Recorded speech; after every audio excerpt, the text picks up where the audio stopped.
Good morning, everyone. Thanks for joining us on The Wax. I'm Tracey McCain. And I'm Caitlin Nuclo. You're watching Eyewitness News.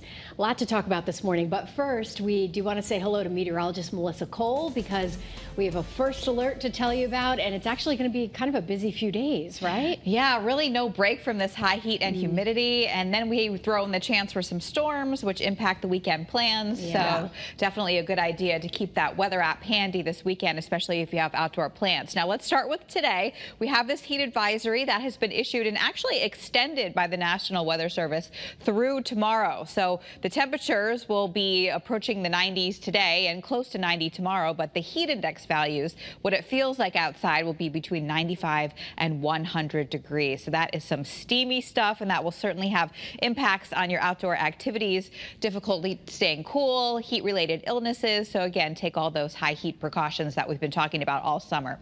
Temperatures outside right now are well into the 70s. Our dew points are also into the 70s. So on our comfort index, unfortunately, we are in this oppressive category, and that's the way it's going to stay right through the weekend. We'll talk about timing out some of these thunderstorms. That's coming up in just a little bit. All right, thanks, Melissa. Good morning, everyone. Let's get you a quick check at the roads here. If you're heading out the door here, clicking over to 702 on the dot, we are moving along very nicely. We typically don't see too many delays down through Fairfield County on a Friday morning too early because people kind of hang out at home or don't go to work, especially during the summer. So 95 southbound, not doing too bad at this time. Rest of the state moving along. The Parkway will start to back up a little bit, probably within the next, I'd say, half hour to an hour, and then we'll start to see some of those heavier delays on 95. But we're crashing incident-free. That daytime construction work picks up just about 8:30, 9 o'clock this morning, but you can see just how nice and light the traffic volume is here through Hartford, Waterbury, Middletown, and in Meriden out there this morning. Depending on where you're traveling, you will need the sunglasses, but regardless of where you're heading out right now, grab them as you're heading out the door. You will need them a little bit later as that little bit of haze and fog burns off throughout the rest of the state.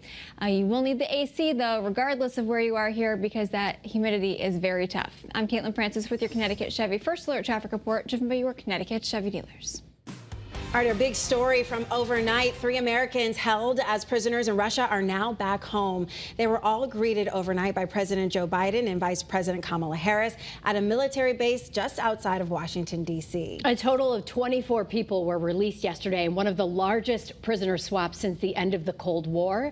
Channel 3's Leah Mishkin has the details. A historic and emotional homecoming. 3 Americans, Marine veteran Paul Whelan, Wall Street Journal reporter Evan Gershkovich, and radio journalist Alsu Kormasheva, all reunited with their families on U.S. soil following their release from Russian custody. I feel great. It's a long time coming. So I'm glad to be back. 16 prisoners were released from Russia in the deal, including U.S. permanent resident and Pulitzer Prize-winning writer Vladimir Kara-Murza, an outspoken Kremlin critic who is serving 25 years on charges of treason. 8 prisoners were returned to Russia. Among them was convicted murderer Vadim Krasikov, who was serving a life sentence in Germany. Russian nationals were also released from the U.S., Slovenia, Poland, and Norway. I asked them to do some things that were against their immediate self-interest, and really very difficult for them to do, particularly Germany and Slovenia. This is just an extraordinary testament to the importance of having a president who understands the power of diplomacy. Earlier yesterday, the families of the released prisoners were at the White House. It is unbelievable because we didn't expect this to happen. The Biden administration is facing some criticism that the exchange could embolden Russian President Vladimir Putin to arrest more Americans. I don't buy this idea that you're going to let these people rot in jail because other people may be captured. The 3 freed Americans will now undergo medical treatment in San Antonio as they adjust to life back home. Leah Mishkin, CBS News. In the past 3 years, the Biden administration has secured the release of more than 60 hostages or wrongfully detained people, including basketball star and U.S. Olympian Brittany Griner. She said in a statement yesterday that, quote, every American returned is a win. There are still several other Americans being held in Russia who were not part of yesterday's prisoner exchange. The other top story we are monitoring this morning, more mosquitoes in Connecticut have tested positive for West Nile virus. Doctors say there is no reason to panic. Channel 3 Eyewitness News reporter Olivia Schuler has the latest on what you need to know. Caitlin and Tracy, right now there are no reported human cases. However, doctors in the state here in Connecticut say you need to do your part to prevent getting bitten by a mosquito. Now, towns and cities here in Connecticut are reporting positive tests in mosquitoes taken by the Connecticut Agricultural Experiment Station, which is responsible for weekly trapping and testing of mosquitoes in the state. That includes areas of Hartford, South Windsor, Southington, New Haven, Milford, and Groton.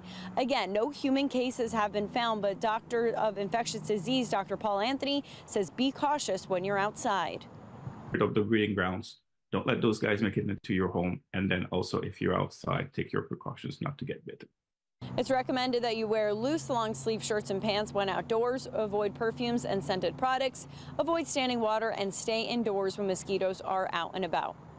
And a tip for you at home, when you know you're going outside, especially in an area that has tested positive for the West Nile virus, make sure you have a bottle of bug spray on you at all times so that you can prevent any mosquito bites.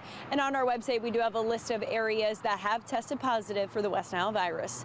In Hartford, Olivia Schuler, Channel 3 Eyewitness News. All right, new this morning, Department of Justice leaders have dropped their investigation into falsified state police tickets. This development comes after UConn researchers found racial profiling issues in thousands of tickets issued by CSP. The state conducted an investigation and concluded the errors were due to bad record keeping and carelessness. So at this point, the Justice Department has not explained why they dropped their investigation, but we will keep you updated. Investigators with a local firm have agreed to look into the controversy involving East Lyme Police Chief Michael Finkelstein after state police dropped their investigation. East Lyme First Selectman Dan Cunningham says the city has hired the Daigle law firm. Chief Finkelstein faces multiple charges related to alleged domestic violence, and he's currently on paid administrative leave. Also new this morning, the man has been convicted of murdering a UPS driver in Watertown. Elijah Bertrand, they say, killed Nathan Burke while they were working together on a delivery route in December 2020. Police found the abandoned truck with Burke still slumped over the steering wheel. Bertrand will be sentenced in October. The Brass City Mall's back open after a bomb threat. Staff members there received an anonymous threat over the phone yesterday. Waterbury police say it was not credible and there was no bomb inside the mall. And in Hartford, walk beat officers are back in an effort to improve the relationship between the community and law enforcement. This is something that community members told police that they want. So officers will be walking through the neighborhoods, talking to folks, and hopefully building trust and addressing quality of life issues. The new beat officers are part of the new interim police chief and the mayor's public safety strategy. All right. Good morning, everybody. 7:08 is the time, and we're getting ready for another very hot and very humid day today. Our forecast high temperatures will be climbing into the 90s just about everywhere across the state. We'll keep it in the mid to upper 80s along the immediate shoreline. New Haven about 89 today, 86 New London, but 92 Hartford, 93 Hartford, 90 Waterbury, 92 Danbury. But factor in the humidity, and it's going to feel close to 100 degrees for some of us in inland Connecticut. So you are headed out to camp this morning for the kiddos. We'll have a mix of sunshine and clouds. Again, a hot and steamy day. And as we head towards the afternoon, we're also going to keep an eye to the sky for some thunderstorms. Now, on our satellite and radar picture right now, any storms are well off to our west, and we're seeing some of that hazy sunshine. But we will see more activity developing, and some of that will move into Connecticut today. So we're calling for isolated thunderstorms this afternoon. And tonight, it is 74 degrees in Windsor Locks with hazy sunshine and steamy in New Haven at 76. I'll be back.